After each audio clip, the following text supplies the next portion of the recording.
Yes, hey, it's the Friday Beer Buzz. Good morning, everybody. Friday Beer Buzz is powered by Sabatini's Pizza and Sabatini's Bottle Shop and Bar in Exeter.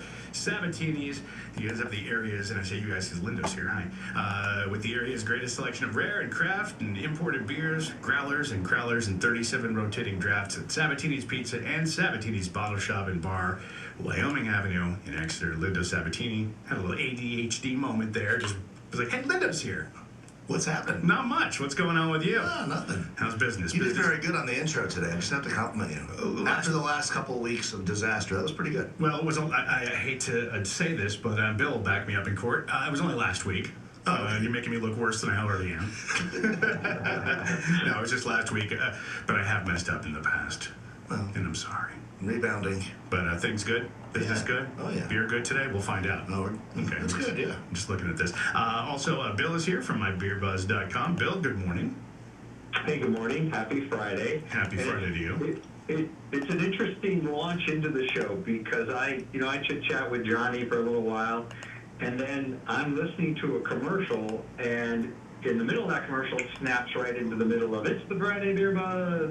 So I have to sit here prepared to fire the Friday Beer Buzz bullet at any moment. So it's a little challenging. Well, off the air, Johnny's very direct, and he says to me, he goes, look, you need to surprise Bill. If you'll keep him on the edge of his seat, he will lose his focus and his interest, and you'll be out of here. You'll be at fault. And I'm like, Johnny started yelling at me. This is all absurd. I don't know why he curses, and he curses a lot too, Johnny Lucas. It's weird. I heard that. Yeah, it's really embarrassing for him. It's his family's legacy, if I'm being honest. But hey, let's talk beer. What do you got here? Beer news, beer buzz. What do you have? So we have a Deer Buzz today, and please, we should remind people, please send in questions. We're getting a lot of good questions, but please keep emailing them to me. And our Deer Buzz today is relative to a trip to Canada. And someone asked me, what is the top-selling Canadian beer? And, I don't know if you're traveling to Canada that you're really worried about what the top-selling one is to go get. But I did go look it up, and I can tell you that's a good guess. Do you know what? I got to admit, that's a better guess. I guessed right, and that's a better guess than what I guessed.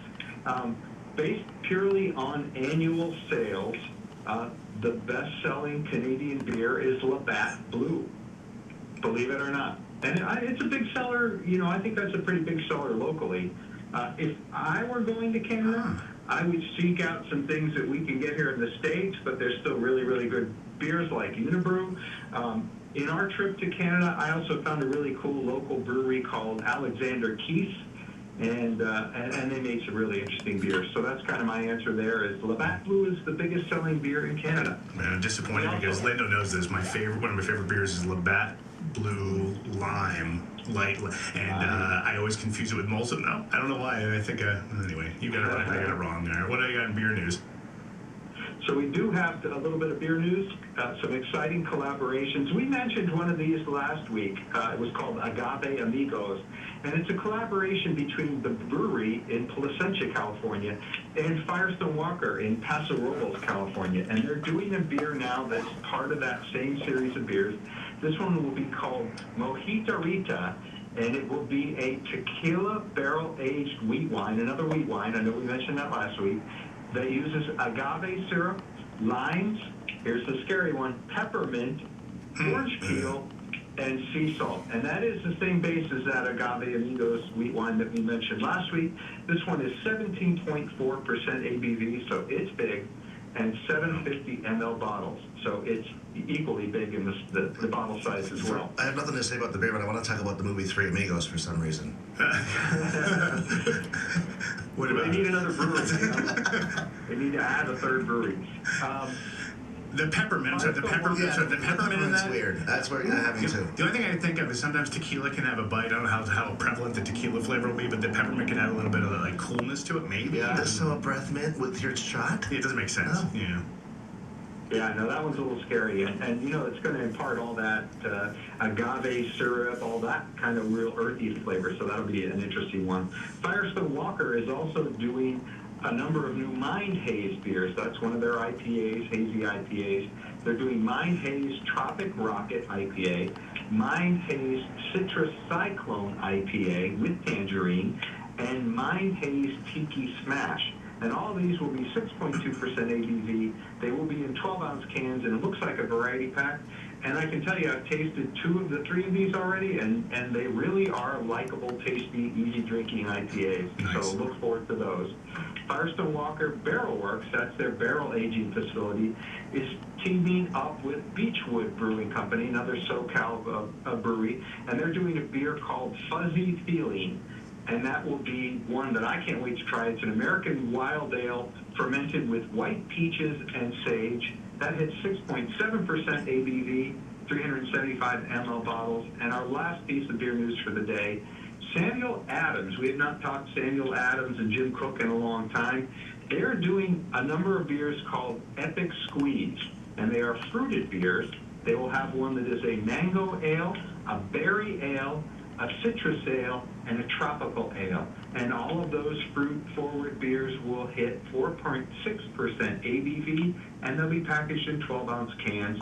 That's our beer news for the day. As always, you can click on the Breaking Beer News tab on mybeerbuzz.com for more details. Quick question before we go any further, and we have to get to this featured beer. Linda, I'll ask you, because you have like over 3,000 beers that you're... Yeah, at least a couple. At one time I asked you, I said, is it possible to think of a new beer name, or have they all been taken? Has anyone ever come up with this one? Ale Cool J. Oh, that's a good one. Has anyone done that? I don't know. Can we make that? That's pretty good. I just thought of that. This is, by the way, this is something I asked Linda about 2 years ago when I finally had an idea, and I don't know why I just blurted it out. Someone's going to steal it. But all right, what are we drinking today? What is this featured beer here today? Well, today we're doing St. Bernardus 75th anniversary. Okay. Oh, wait, no, that's... No? That was my Anthony Groundhog Day joke. Didn't I'm sorry. Today we're doing a beer from Flying Dog, and I picked something that I figured would just be an easy drinking beer if you're looking to warm up a little bit. A little stronger, but it's kind of... What do you think? Tell me, before I tell you what it is, what do you think of the beer? Because you're staring at the ceiling. I think I like it. I don't think it's the hops. There's some sort of like bitterness to it that I'm not sure if I love on this one. But it's a bitterness might be the wrong word. It's like the upper part of my mouth, like the roof of my mouth. You get a flavoring in that area, but I'm not sure what that is. I don't hate it. It's good though. It's a full beer. Does that make sense? It's a Pilsner. So from Flying Dog, it's called Family Drama. It's their Imperial Pilsner, 9.5% alcohol Pilsner. I grew up with this beer. So, I mean, like, for me, as I taste it... Family drama. I got it.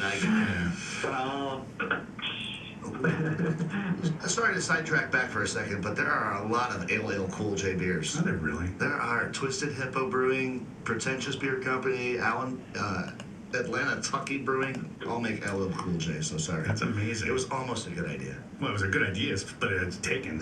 I'll come back with something else. Back to this beer. Someone that looks at a couple hundred beer label names a day, I'm pretty confident that most tricky things like that have been done.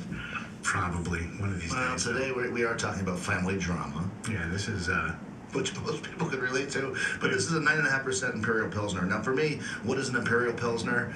I don't know. I mean, it's almost like going against each other with the name, but it skirts to me in flavor. It's kind of skirts like a malt liquor a little bit, but done well. I don't know. Yeah, I guess it's a little too. It's probably a little too much for my baby taste buds, but yeah, it's not bad.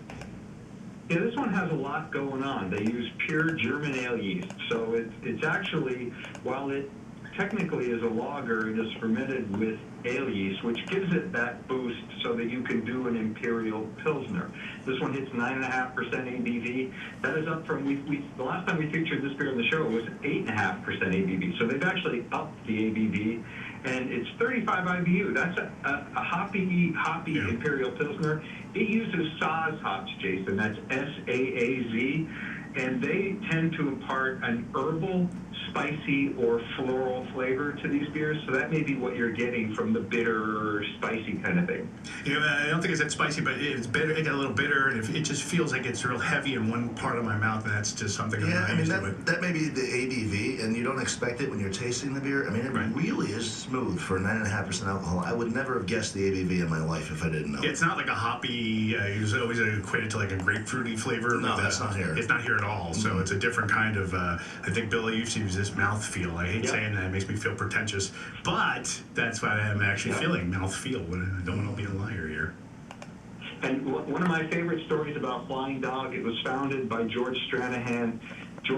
His inspiration for this was a painting in Pakistan that he saw that had a flying dog on it. And in 1983, he climbed K2, and go Google K2 and see how treacherous K2 is.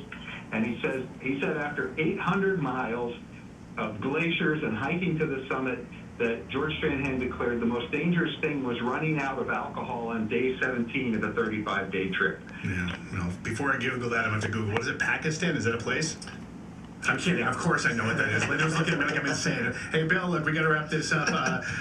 Sorry for being weird. It's the beer. Went right to my head. But mybeerbuzz.com for all the beer news. Have an awesome weekend, okay?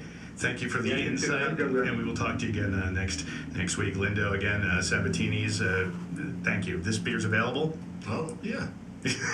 Sure. Just whisper, hey, I want that beer. We got the beer. What's it called again? This is Flying Dog Family Drama Imperial Pilsner. That's right. Family drama. That's why I blocked it out. Couldn't remember. Yeah, you got lost. That's for me, psychologically. All right. Sabatini's again, bringing us the Friday Beer Buzz. Again, go in. Check them out. Sabatini's Pizza, Sabatini's Bottle Shop and Bar, Wyoming Avenue in Exeter. It's the Friday Beer Buzz. We do this every Friday morning.